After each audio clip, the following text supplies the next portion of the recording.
Yeah, it's not in, but that's okay. I will. What am I going to do? I'm just going to do it on the stream. Do it. You know? You know? It'll get figured out at some point.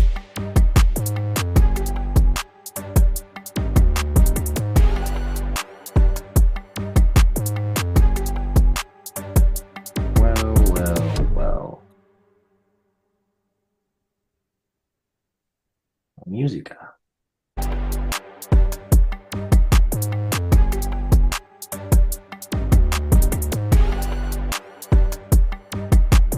All right, we are back. College football rolls on week 4, but it's not just any normal week. I think it's pretty clearly the best week of the year, not just up to this point, but I think going forward. There are marquee games at every time slot. We're here to talk about all of that, talk about the DFS slate, maybe sprinkle in some betting, and hopefully, most importantly, make you guys some money. That's what we're here to do. It's Stochastic. I'm Ben Rasa. I'm joined, as I always am, of course, by Matt Gajewski. Woo! The show hasn't even started. I'm out of breath. This is going to be a wild one. How are you feeling with a lot of big games upon us? I'm doing pretty good. I'm really excited for the slate today. Ton of awesome games just from a viewing perspective. And it makes for the best DFS slate we've had this year. There's a lot of tricky wrinkles, I think. It's definitely different. I mean, we've got 14 games. We're going to dive into all of them. We'll update the injuries. We'll talk about everything that we need to know. But just general thoughts. It's pricing tight, pricing soft, 2 QBs. Any themes of the slate with your first thoughts? It's not super tight, but there's some risk to the cheap quarterbacks that kind of open everything up today. So I've been wrestling with that a little bit this morning for tournaments, specifically for cash. I think the build is pretty straightforward, especially on DraftKings. It's probably one stud QB, one cheap QB, and then there's a ton of value at running back. But that also creates an interesting wrinkle for tournaments because there's a lot of risk for these bad quarterbacks that are cheap, that are in a lot of playing time today. So I think 4 running back builds are live. I'm going to have some, not going to be super heavy in the portfolio, but somewhere around 20%. I'm not done with my CSV yet. And then I think last thing here is just how you approach those cheap quarterbacks in tournaments is going to be an interesting wrinkle. Dive into it. Let's get into it. I see all the regulars in chat. You guys know the drill. If you're not subscribed, come on now. We're over 90,000 here. Get with us, join that community, and of course, hit the like button. Let's run this up. Florida State and Clemson would be the pinnacle of college football on any normal slate, but it's just, I'm not going to say it's another game, but it's one of many big games here. It's a very tight spread going into Death Valley, 55-point total. Talk to me. Florida State, last time we saw them, was doing very bad things on the field. They almost got Travis permanently injured as well. What do you see here going against Clemson's defense? Yeah, Clemson's got an awesome defense. Florida State's been a little giving on the ground. So right away, this is kind of like a sneaky game for me in terms of tournaments. The total's not going to be great, but there's some upside. With Florida State, Jordan Travis has been awesome. Thankfully, he avoided serious injury. The backfield's not super enticing to me, just with the committee. Rodney Hill's involved enough where it's siphoning work from Trey Benson, and then Toafili's just a pass catcher. Keon Coleman and Johnny Wilson and Jaheim Bell, all included in this too, are going to be pretty contrarian today, just game environment-wise. There's some studs that are going to be super high owned. So even as one-offs, or say you want to do a skinny stack, maybe like a Shipley on one side, a Keon Coleman on the other, that's something I do really like today, just with the talent profile of these guys. Week 1, Johnny Wilson, 9 targets, Keon Coleman, 11. I would expect more of that. Keon Coleman didn't have a catch last week, but box score looked close at the end of the day. Florida State was up 21 points at halftime in that game, so they took a very vanilla approach. There was a ton of weather in that game too. I would expect this to be the full Johnny Wilson, Keon Coleman show. For Clemson, Klubnik, I think, is actually pretty interesting for tournaments. Against Duke, he had 8 designed rush attempts. Florida State's been absolutely demolished by running quarterbacks. Jaden Daniels got him. Castellanos for Boston College got him last week. I don't know how much Klubnik runs, but if he gets 8 designed attempts, again, he's going to be a very good play. He's really hard to stack. Antonio Williams is out today. They run a nasty receiver rotation. I think the safest guy is Bo Collins. I don't feel good about it. And then Shipley's going to be in about a 70-30, 60-40 split with Phil Maffa. He's always live for tournaments. Klubnik and Shipley together, is that too thin? I'm not doing that. I'm not doing that with almost any running backs today. Yeah, no doubt about it. Anything else from this game. I did not bet it on that side of the fence. It just seems like a good game, but maybe not the best game for DFS. 100% agree. I like it for one-offs, and if you're playing tournaments, I think you can stack it.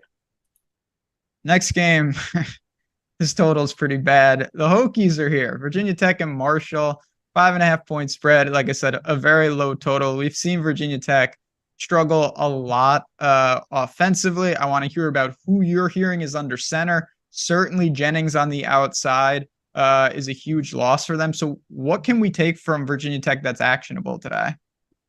Not much. This team is really bad.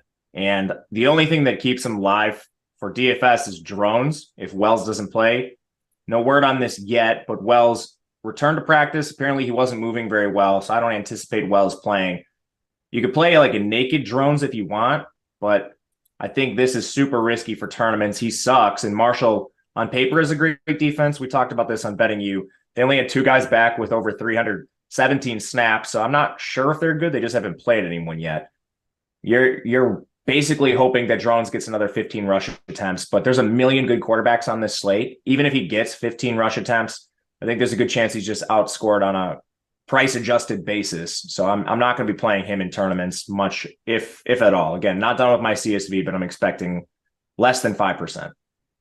On the other side of this game, again, it's not a team that's super prolific, but Rasheen Ali has to be talked about. He's one of the many running backs sitting in that kind of 6K price tag over on DraftKings, and he's been getting a ton of production through a couple games.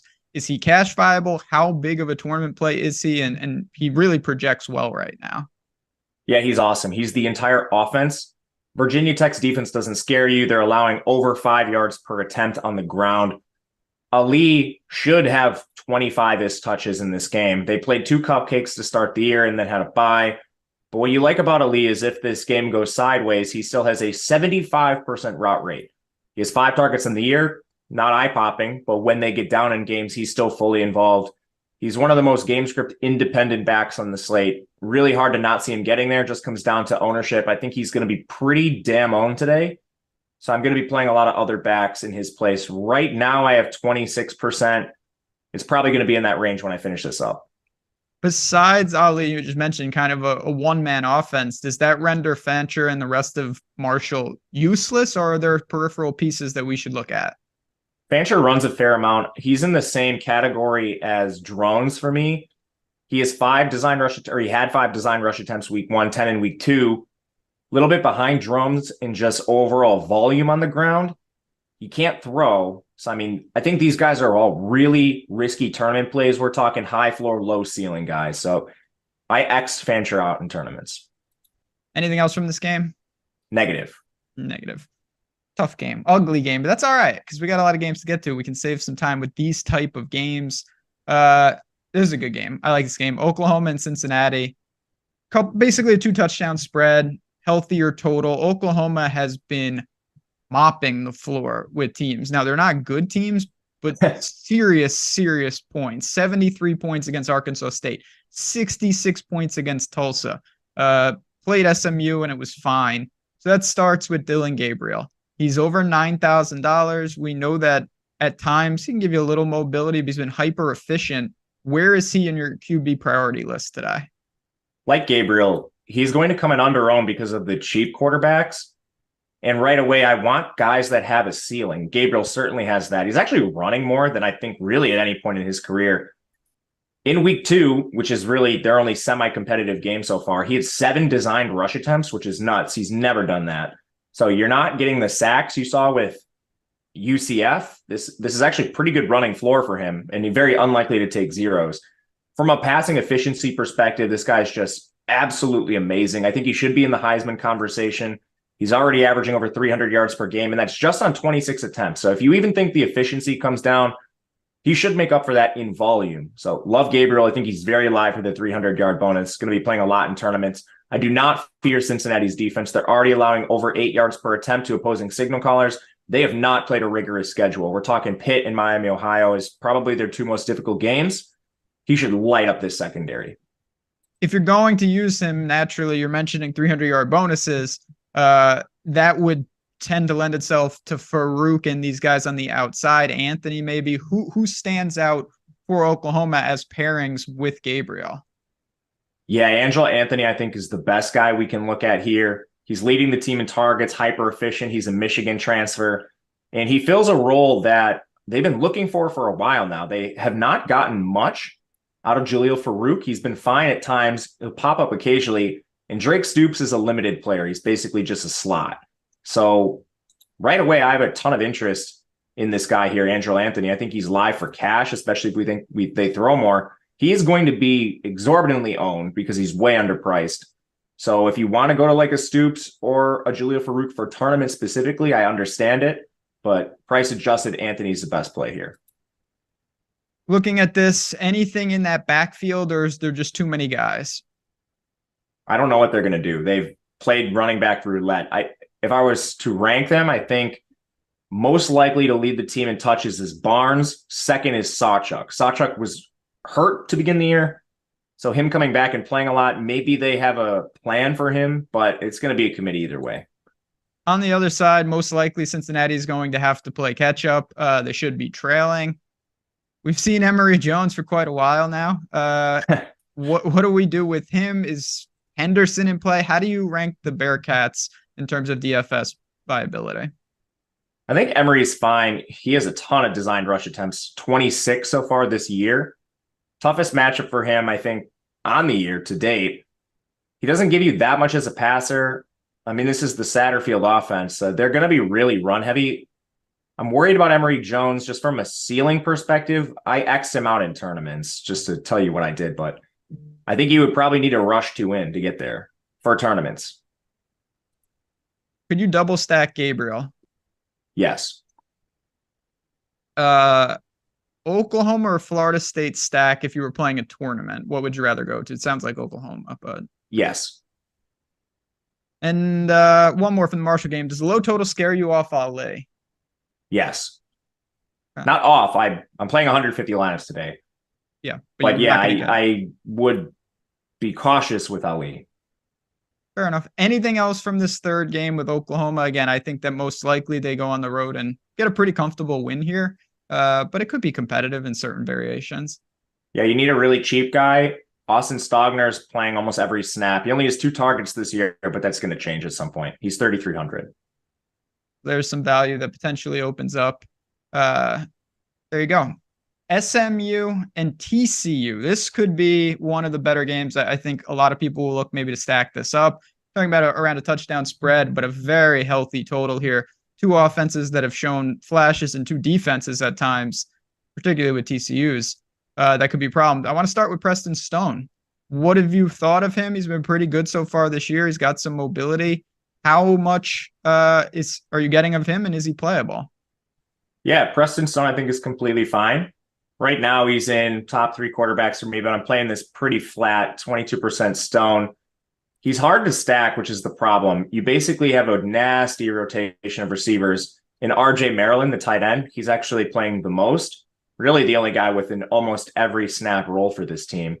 So I think he's the safest guy to stack with. Jake Bailey's still there. Romello Brinson, Roderick Daniels, those would be the receivers I prefer in that order. But you're hoping Preston Stone runs a little bit, I think, here in this game. Ultimately, I'm going to stack mostly with RJ Maryland. As far as the running backs go, I think Knighton's really interesting if he plays. Suspended in their last game because he didn't go to class. There's no mercy with SMU. If you don't go to class, you're getting suspended. So I would watch SMU every single week for inactives because they suspend guys randomly. But Knighton had 33 carries and 6 targets prior to his suspension. There's a chance he functions as a bell cow here, and nobody's going to play this guy. Interesting. So do you have any of him with Stone? I didn't do any running back quarterbacks today. Well, that makes it easy. I can stop asking that. Beautiful. On the other side of the game, talking to me about TCU, I think most memorably they got into the crazy game with Colorado. I thought you were going to talk about the Cheez-It Bowl. Well, that's beyond most famous. That'll live in infamy for various reasons. Cheez-It Bowl. We have to be averaging over 1 Cheez-It Bowl reference a show, which is the way it should be. But talking to me about this iteration of TCU, they can score. We know that, and it seems like they've got to have some targets here. Yeah, TCU. I think Chandler Morris is viable right away. Extremely mobile. They've kind of had the training wheels on him through most of the year. So I hope they run him a little bit more. As a passer, he's actually been pretty good, which has surprised me. I thought they would use him more as a runner, but I mean, we can go right to stacks. Jalen Robinson's probably the safest here. There's some volatility because they've had so many injuries, like JP Richardson's missed time, Savion Williams has missed time, Warren Thompson's benefited at times, and he's seen his route rate cut. You have Jack Beck and JoJo Earl playing a rotational role. You've got like 6 guys that are going to get on the field. To rank them, I think price adjusted, Jalen Robinson's 1 for me, and then JP Richardson's 2. I'd rank Savion Williams 3. The rest of them are sprinkles if you want to get really dicey here. But the best play for TCU is probably Imani Bailey. This dude's handling a workhorse role, involved in the pass game too. Had 23 carries in their last game and 3 targets. I mean, if he sees anything close to that, which he should, it's a tight spread here. Imani Bailey is going to be one of the best plays in the slate. And unlike, Rasheen Ali, you've got the workload and the total and game environment matches up here. So I think Imani Bailey just straight up better play than Ali. Interesting. Anything else from this game? Like I said, one of the higher totals, could be very, very competitive. It seems like, a prime DFS target up and down the slate on both sites.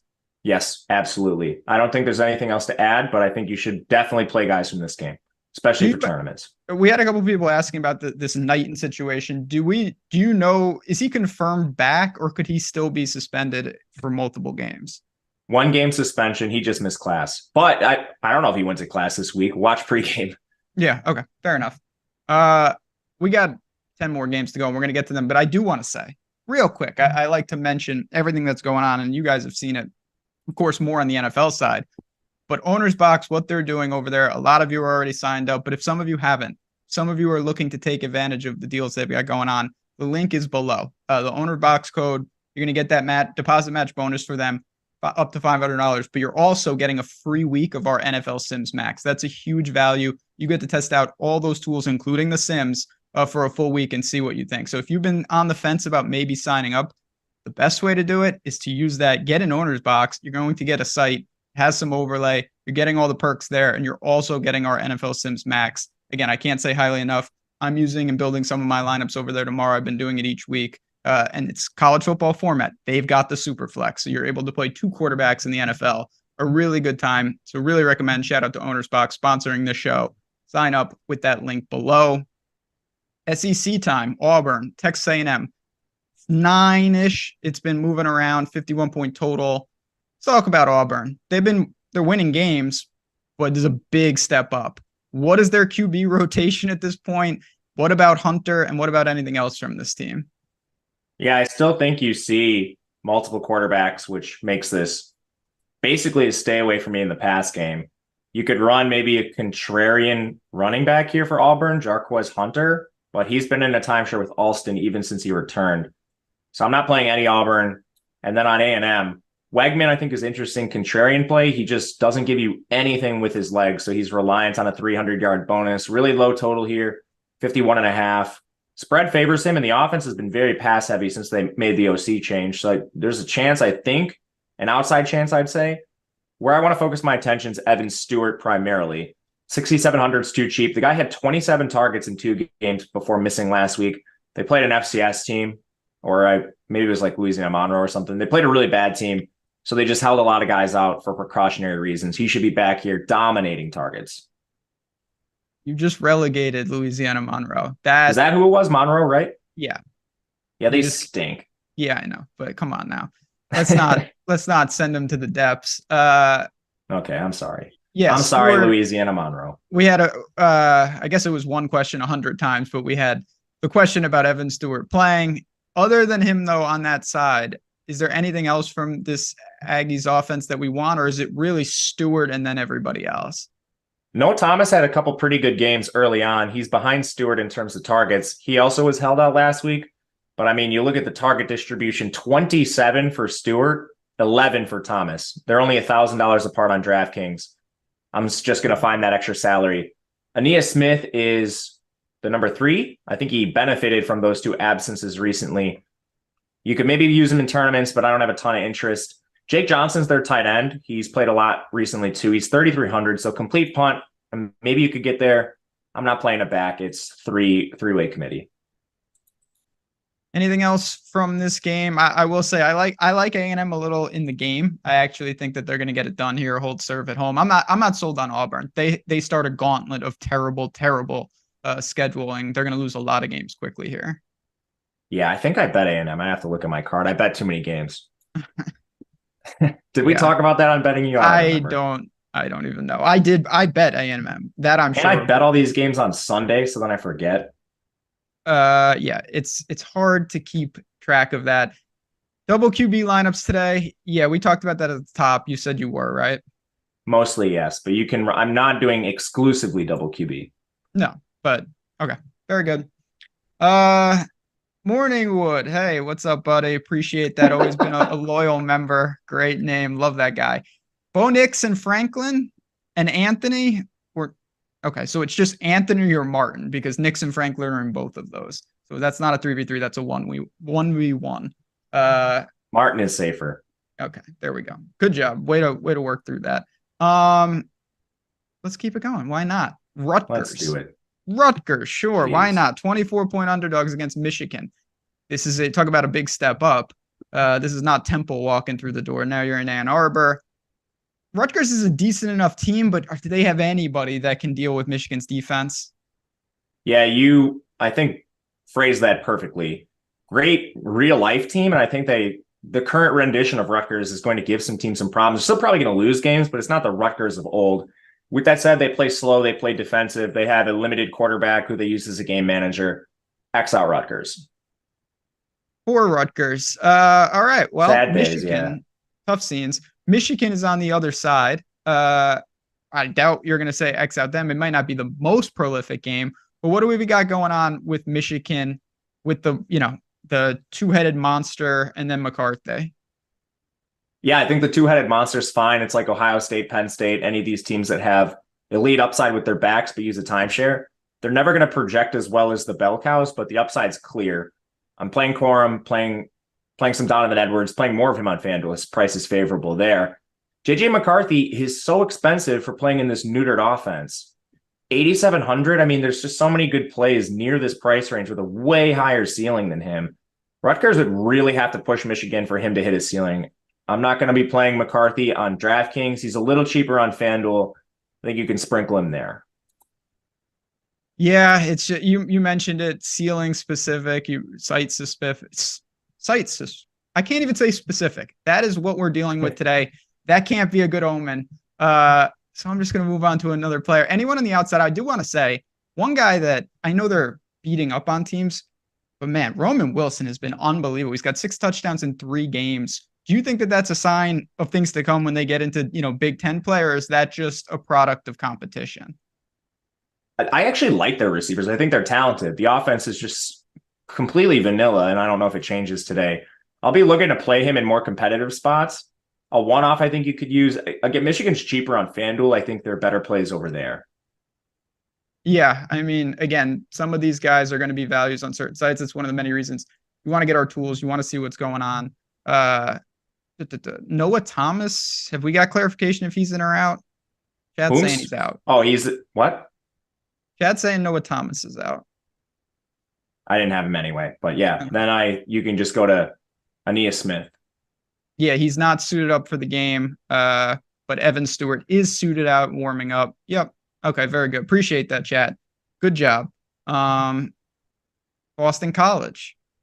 Next up on this list of games, like I said, they almost pulled out just a bizarre upset last week. They were up, they were down. A lot was going on. They are once again underdogs here against Louisville. So talk to me. What do you see from Boston College, Castellanos, or anything else that's relevant? I think he's going to be the most popular cheap quarterback for pretty good reason. He's very good at running, but he's limited as a passer. A lot of teams recruited him as a running back, and he goes to BC. Well, he didn't originally go to BC, but transfers to a school where he can actually play the position. He has 23 design rush attempts over the last 2 games, which is solid. Louisville's defense definitely doesn't scare you, but their primary weakness is the pass, and I'm not sure if Castellanos can do that consistently, especially as teams get more tape on him. I think he's extremely risky in tournaments with so many alternatives. There's more opportunity cost than anything else. And I think people that are jamming two quarterbacks, a lot of times are going to have Castellanos with a stud. So I'm trying to flip the build a little bit, play two studs, or use a running back instead of him with maybe higher upside. He's probably in cash games, but I think he's really risky for tournaments. He's like Jeff Sims from a few weeks ago. No offense to Jeff Sims, but Jeff Sims might be a better passer than Castellanos. Well, that can't be possible. I mean, he wasn't even recruited to play quarterback by a lot of teams. Well, Jeff Sims was a 4-star quarterback recruit. Castellanos, like Florida State tried to recruit him, but they wanted him to play running back. It's the toughest of scenes. Anything else from Boston College? No. No. Okay. Lewis Bond, maybe you could play as a cheap guy. He's 3,900. No interest in anyone else. I guess watch Pat Garwo. They gave Kai Robichaud 21 carries without Garwo. I don't think he plays, but just keep your eye on that. You could use him as a contrarian piece, but it's the same thing as Castellanos. There's a lot of opportunity cost for a 14-point underdog here. On the other side, Louisville, we've seen them quite a bit this year, a team that's certainly making strides, and Thrash has been fantastic on the outside. What are the plays here? Again, they're a pretty sizable favorite at home. Yeah, Louisville's completely fine. One of the things that's changed with Plumbers, they're using him a lot as a designed runner, which was a surprise to me. But, I mean, the guy, at least in their competitive games, he has 7 design rush attempts. That was in week 1. He had 3 last games. He's actually giving you a pretty good floor. And this is a Jeff Brown offense. Pass rate, 44% right now. They played Murray State, Indiana. I mean, they've clobbered some teams. Their pass rate's going to jump for sure once they get into competitive games here. I don't know if Boston College pushes them enough to coax that out. But, I mean, Thrash has been hyper efficient. If you're worried about volume, I think it comes for him. He's still an excellent play. They rotate the 3 receivers behind him, so not a ton of interest. But at running back, Jawar Jordan, he was the feature back last week. 3-way committee to start the year, and they eased off that and gave Jawar Jordan a massive workload. He had 18 carries, and then in the pass game, 3 targets. I think he's one of the better plays on the slate at running back, too. Boston College doesn't scare you on the ground. Not a bad game overall. I mean, I know it's not the most prolific, but it seems like there's some viable plays kind of at every skill position and price point in some ways. Yeah, it's sneakier than you'd think. It's a pretty good one. We had a couple questions about running back. Super chat from Chris. Appreciate that. Kind of when you look at your priorities for running back on this slate, how do you prioritize? Who's the guys that you really think you might get over on? Over the field? All right. So I think the best plays are Rasheen Ali, Devin Neal, and LJ Martin. The guys I want to be over the field on, Quinshon Judkins, Will Shipley, and CJ Donaldson. If he's active, I expect him to. I also think Jaquindon Jackson's an excellent guy to be over the field on. Interesting. Yeah, I mean, the pivots at running back, the Ali situation is fascinating because he's going to be really popular. He should be, but like you mentioned, some of those pivots could be very, very lucrative, particularly in tournaments. All right, I think we're good here on this game, are we not? Yeah, I think we're good. All right, beautiful. Yeah, chat's all good. Stoops over 46.5 receiving yards. I'd rather play Anthony. Play Anthony. That's what I was going to say. Yeah, I'm with you. Hopefully Gabriel just has 500 yards, then you won't have to worry about it. That would be so sick. That would be useful. Not that it actually, I don't even know why it'd be useful because it doesn't actually affect me, but maybe. I am rooting for Oklahoma. Miami and Temple. It is nasty in Philadelphia, the weather, but I'm not sure that's a huge deal. Temple is going to be overmatched here, but maybe for the passing attack for Miami, it could bump down a guy like Van Dyke and these pass catchers. Is that what you see, or you didn't have interest to begin with? I did have interest, but I've actually been kind of mulling this over this morning because the weather does look horrific there. Yeah. Like, I don't think they need to use Van Dyke because he's in my player pool right now. I'm still not done with my CSV. I got to get my life together. I think I'm going to X Van Dyke. Okay. Does that mean that the Miami pass catchers are also X'd, or are you using them in one-off situations? I'm going to bring them down in Cruncher. The total's fallen a lot. So I'm going to try to actively bring these guys down. If I end up with a one-off, I'm not going to purposely take it out. On the ground, when you look at Miami, they could control this game. Again, just handing the ball off. If that's the case, Do you think the running backs are in a good position? And if so, who do you anticipate getting the bulk of that work? I think this is full-blown committee. I think Mark Fletcher has a good chance to return. And even if he doesn't, you'll see Parrish, Chaney, and A.J. Allen. It's for having such a high team total, Miami's really hard to play today. Normally, you'd look at the running attack, but using so many backs is a real problem. On the other side, I mean, Temple was probably overmatched to begin with. Most of the points are expected, of course, to come on the Miami side. Level of competition has been horrendously weak. When they played Rutgers, they got crushed. I assume that E.J. Warner would just be way too aggressive of a play. Yep. And does that make, I mean, who is this? Jaquez Smith. Yeah, I don't know if his role is going to be consistent. Edward Sadie and Devon Hubbard were the two guys that led this to begin the year. They played an FCS team last week, so I don't think Jaquez Smith is locked into this role. I don't want to play a back here. The real question was, did you want to play a one-off receiver? Because this team is pseudo air raid. They're 10th in pace, 65% pass rate. Like, you're getting all these guys super cheap, and now the weather concerns are very, very real. Dante Wright, Ahmad Anderson, and Zay Baines, who's 3.3K. He was so live before the weather. I don't know. I purposely did the same thing that I did with Miami and brought all these guys down in projection. But yeah, honestly, I could see Xing out the game if you want to. There's a ton of good games. I don't know. Do you see any, I mean, this might be, if you're playing 150, maybe do this on a couple, but could you see going the other way and thinking this game, if it's disgusting and horrendous, yeah, obviously you don't want anything to do with it, but maybe it doesn't play that way and you want guys from both sides, or like overhaul the game, not stack it, but maybe a twist of having a one-off from both sides? Yeah, I would look mainly at Temple for one-offs because of that pass rate. Under 4,400, if you had a $4,400 flex play on DraftKings, what are we looking at down there? Is there a guy that sticks out? 4,400. I'm scrolling right now. Dante Wright would have been number one. Rest in peace. Montgomery. Sorry, I'm just pulling up projections. Hill. I'm looking at names. There's Michael Harrison for Colorado's pretty good. Okay, yeah, that game's gonna have 1 million points and they're gonna be down 60. So Jalen Robinson for TCU. Yeah, there are names. I don't think there's that one guy, but yeah, definitely some names. There anything else on Miami and Temple? Nah, let's go to some good games.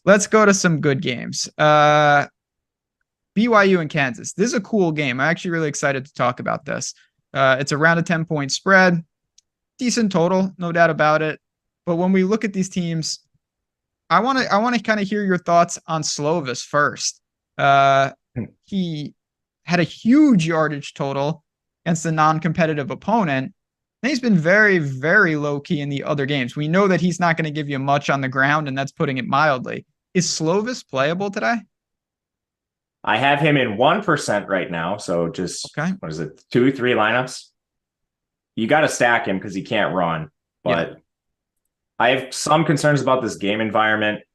I thought it would be a higher total, 55. It's at 54.5 in some spots. Kansas has actually stood up pretty well on defense, and they haven't played the easiest competition. It hasn't been, it's real tough either, but like they had Illinois on there. So yeah, I'm a little worried about Slovis just with that negative rushing totals he usually gets here. I would rather play a one-off, and receiver's tricky for this team because Cody Epps returned from injury. That sort of put the cap on Chase Roberts and Keanu Hill. I still think they're the top three, but they added a bunch of transfers this offseason. Darius Lassiter from Eastern Michigan, Keelan Marion from UConn. They run a 5-way rotation now. The only guy who's on the field like every snap is tight end Isaac Rex. He actually leads the team in targets. I would just play him. What about in that backfield, like LJ Martin, anyone like that for BYU before we talk about the Kansas side? Yeah, I like LJ Martin. I think he's completely fine. The only issue is Aiden Robbins has been banged up.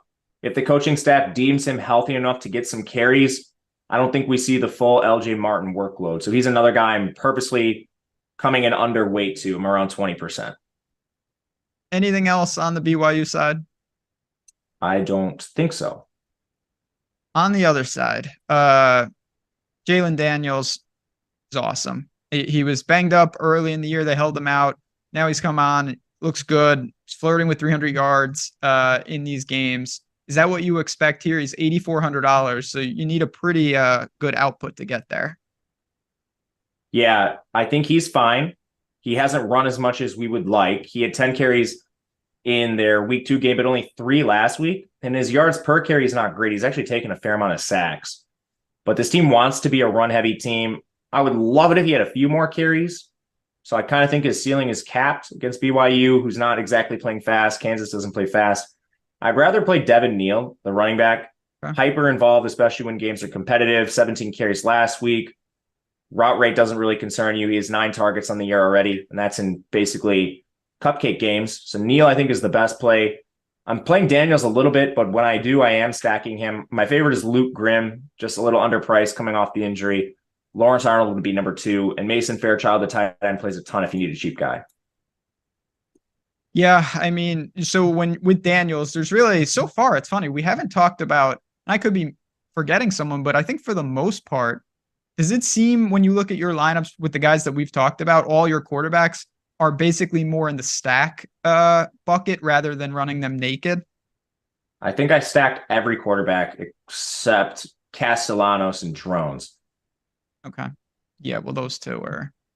they're bozos. I might X them out. Yeah, I mean, they are a different type of quarterback for sure, but I get it with Daniels. I mean, there's not really anything else to talk about. You mentioned Neal. I don't think any other running back is really in play. Fairchild as the pay down. He's 44, by the way, for that question. Just add another name to that bucket. Before we move to the next game, and we're getting to some of these good games here, I do want to mention the ownership, the projections, FanDuel, all that type of stuff. It's available in our packages, whether you're signing up weekly, monthly, all there. Link in the description for College Football DFS Weekly. Come on in, check it out. If you're playing any sort of volume, or even you're doing some stuff with Prize Picks, you want some projections for that kind of stuff, it's very, very useful.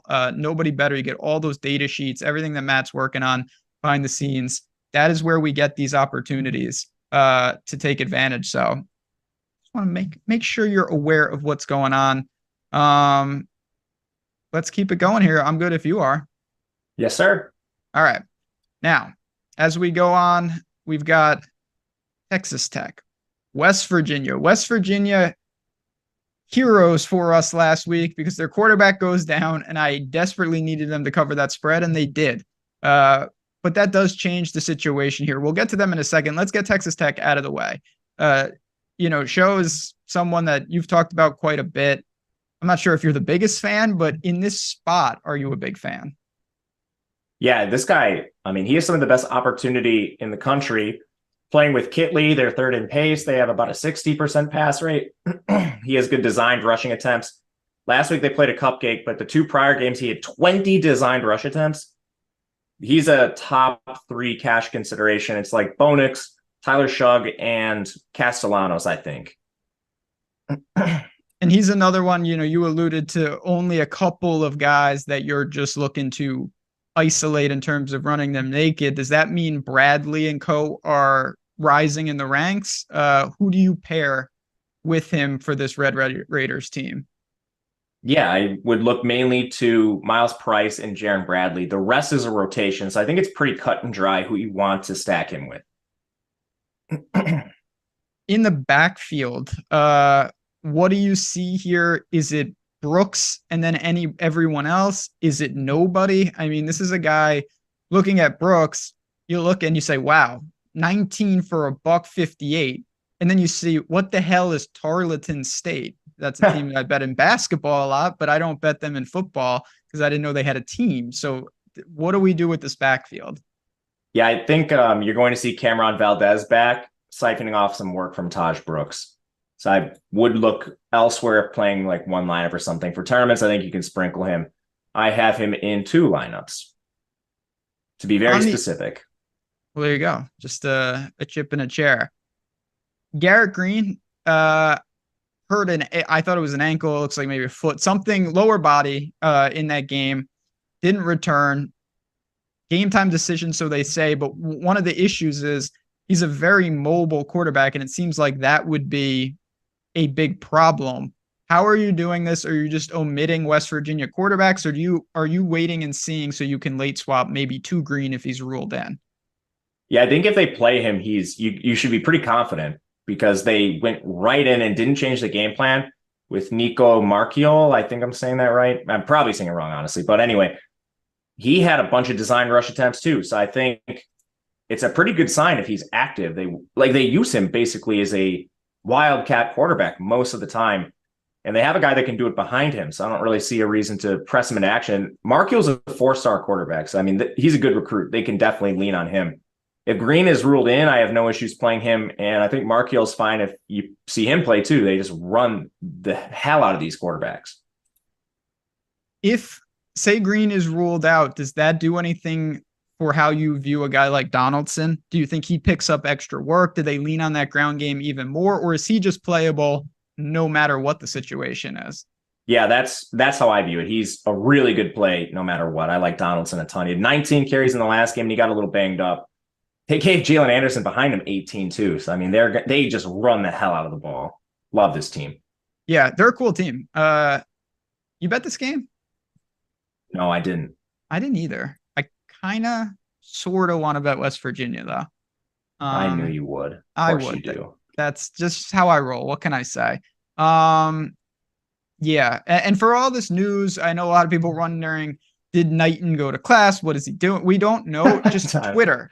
Twitter is the best resource. Matt_Gajewski is an amazing. That's who I go to. I wouldn't go to Raz DFS, but you can follow me. It would help. But yeah, you got to just go to Twitter.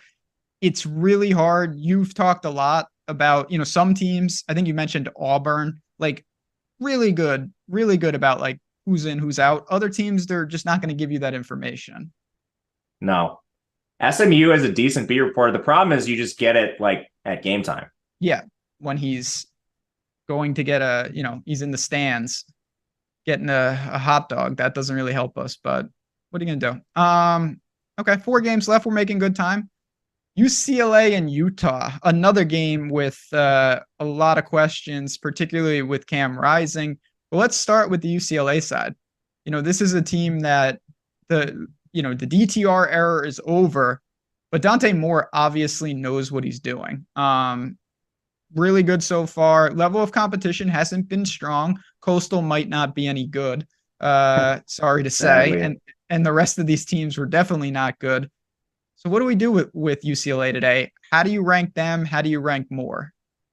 Yeah, I rank them towards the bottom. Not going to play a lot of these guys.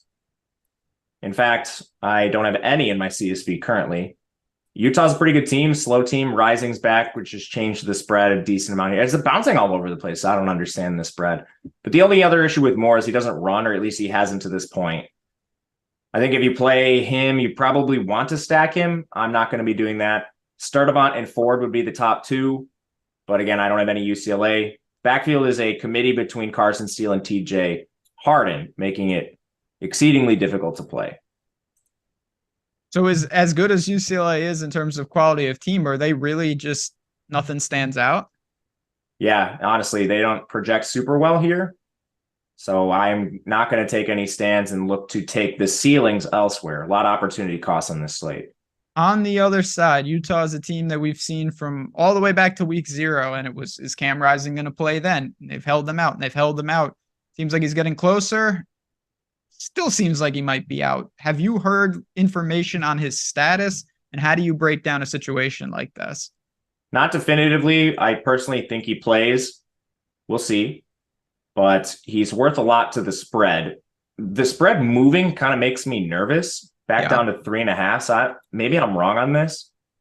But yeah, I mean, when healthy, he nearly averages 6 yards per carry. He's dynamic as a thrower.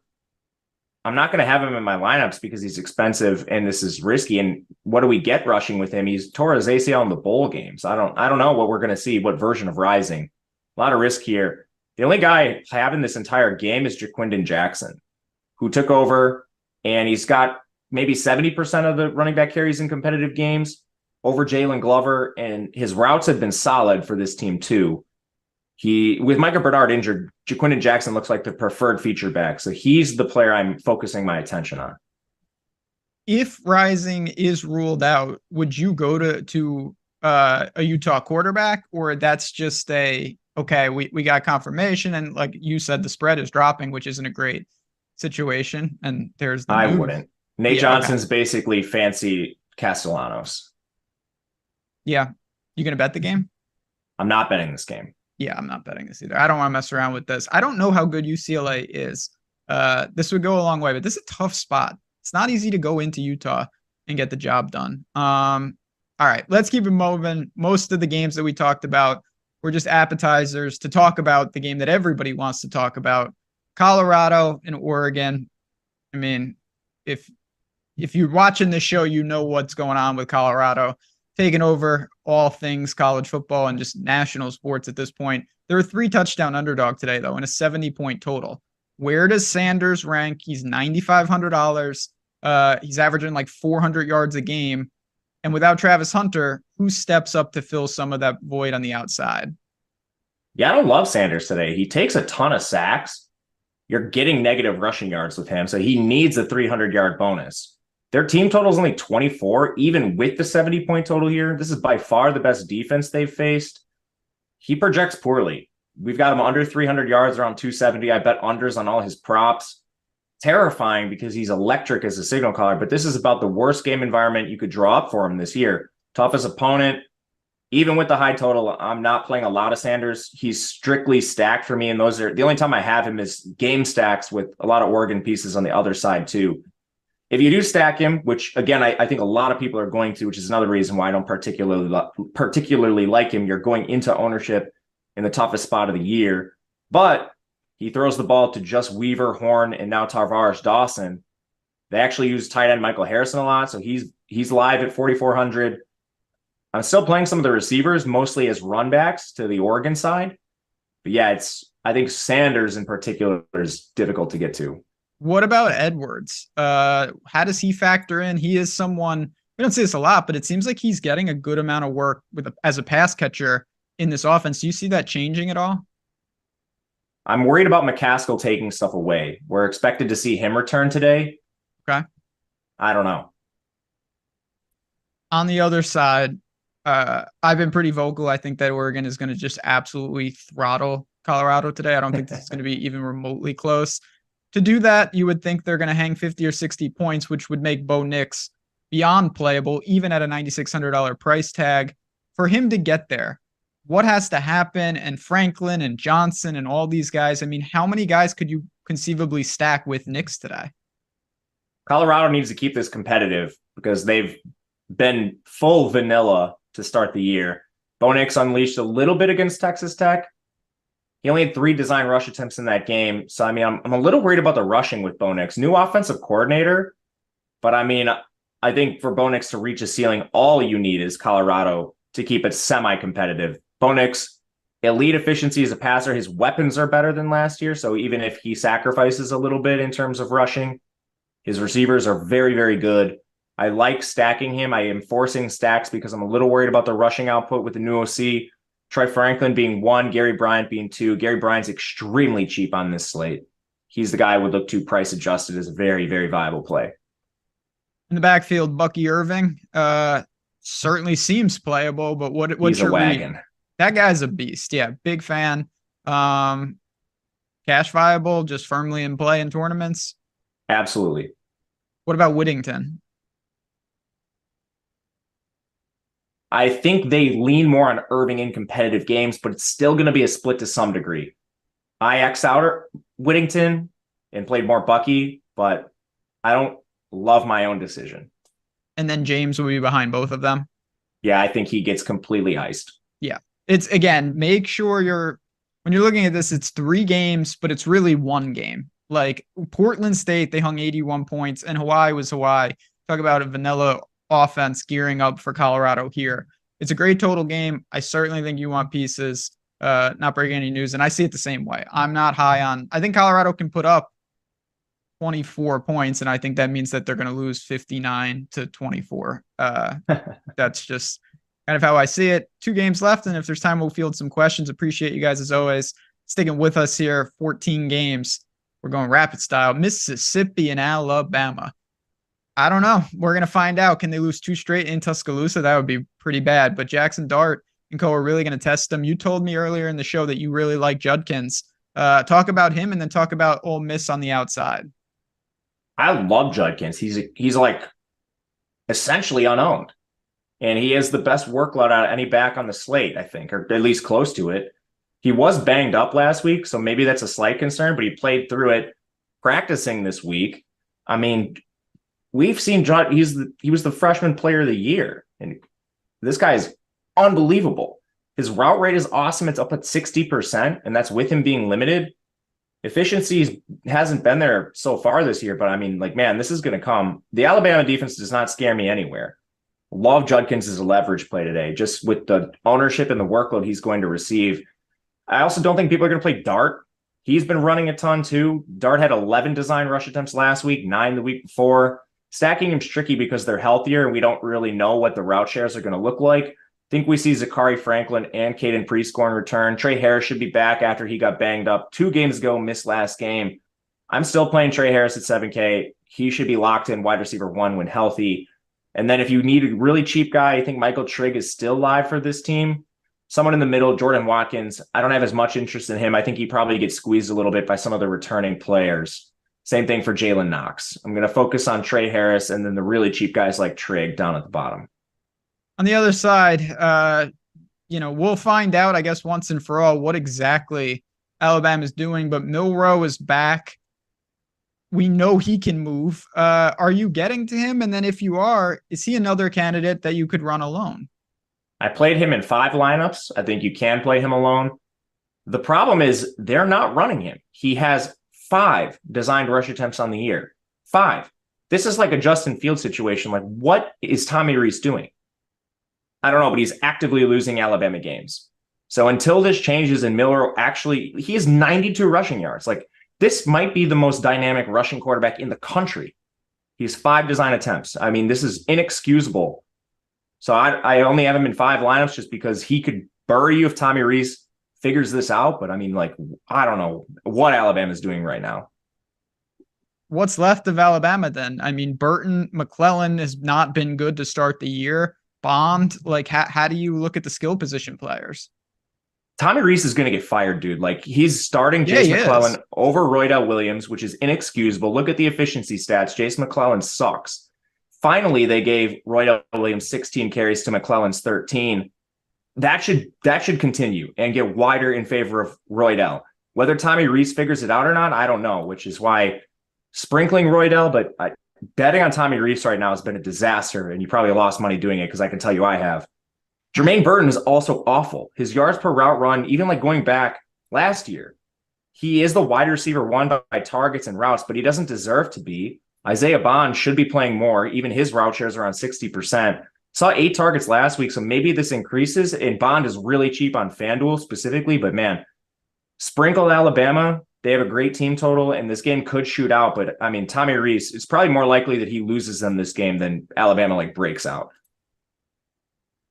Couple questions before we get to the last game. Emory Jones or Castellanos? Castellanos. Is Collins cast viable at 4.9K with Williams out for Clemson? Yeah, I thought about this a lot. I think Bo Collins is a pretty good play. Isaac Rex or Jaheim Bell? Jaheim Bell. Any Dart Judkins on FanDuel together? I know you mentioned you're not doing that, but let me look. I forgot what I did there. Okay. Well, while you do that, I'll mention the last game. It is Maryland and Michigan State.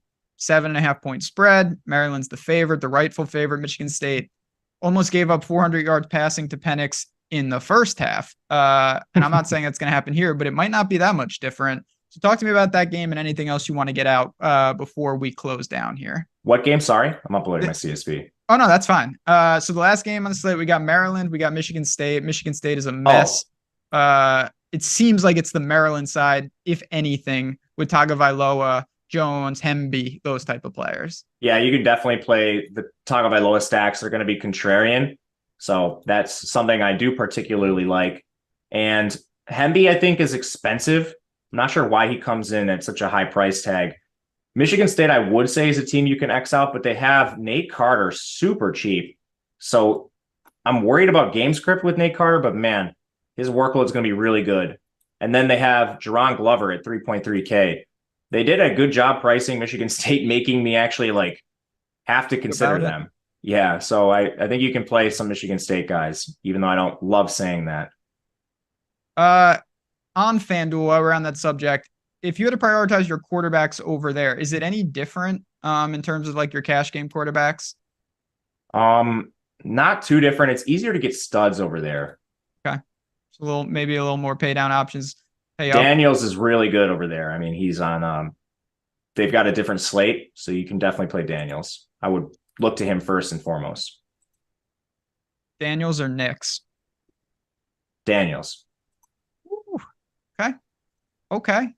I do want you to have your say if you want to mention Notre Dame and Ohio State. It's one of the biggest games.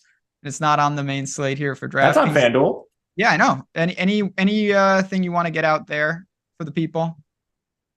Tough for DFS. The total's not great, but Esteem a pretty good GPP play. And then, of course, the Ohio State receivers, man, they're not going to be owned over there because of pricing mainly and poor game environment. But I mean, you're telling me we're getting Marvin Harrison and Emeka Ibuka under-owned. That is extremely enticing. We're going to find what McCord is made of tonight. It's going to be very, very interesting. Yeah, Estime or Shipley on FanDuel. I would go Shipley personally, but agreed. He's a good player though. Anything else for the people? We got about 3 minutes left. How are you feeling as you kind of finalize your lineups, do the finishing touches? Is Trey Harris playing for Ole Miss? That's something we have to keep an eye on. Anything else you're monitoring? I expect him to, but I'm not 100% sure. Ask Gajewski about Ole Miss. Okay. What about I love Ole Miss. I bet Ole Miss. He bet Ole Miss +7. You can find the hook out there again. For anything like that, by the way, I want to give a quick shout out to Odd Shopper YouTube. If you see us every week on Stochastic, that's amazing. But you're only getting a sliver of the content. If you like the betting stuff, me and Matt do full episode breakdowns of betting you, all these games, all our bets, all our information's all available on Odd Shopper YouTube. Get on over there as well and be part of that community. Trey Harris doubtful as of 20 minutes ago. That's unfortunate. They could really use him in this game, but it's going to be a fascinating game nonetheless. Final words for the people as we bounce out of here on what's going to be just a fantastic slate of games. Yeah, thank you guys for being here. Really appreciate it. It's the best football week of the year, so enjoy it, everybody. Yeah, enjoy it, win some money, and again, if there's anything we didn't get to, just tweet us. We'll be happy to answer. We love the interaction. We want to build the community.